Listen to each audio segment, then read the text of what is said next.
We're here with Jason. He's looking to buy a new property in New York. Jason, what's important to you when you're making a purchasing decision? The most important thing for me is location, location, location. One of the most time I spend every week is on transportation, and I hate it.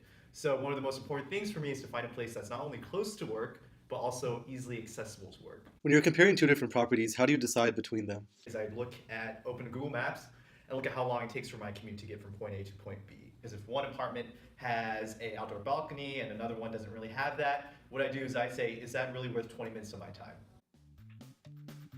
When attempting to predict housing prices, most models only take into account house-specific features, such as square footage or the year a house was built.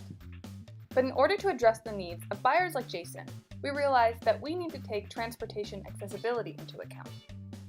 This includes subway data. We want to know how close a property is to the nearest subway station, as well as the number of nearby stations within a 5-minute walking radius. But we also want to consider other modes of transportation, like bike sharing. So we integrated data from the city bike stations, which are located primarily in Lower Manhattan and Brooklyn. Again, we're interested in how close a property is to the nearest bike station, as well as the demographics of people who use this bike station frequently.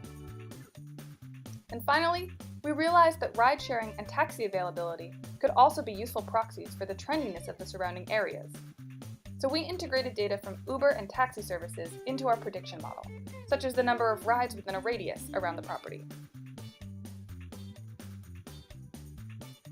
From this data, we created and ran a random forest model, a type of decision-making algorithm, in order to more accurately predict sales price and understand the factors that go into this prediction.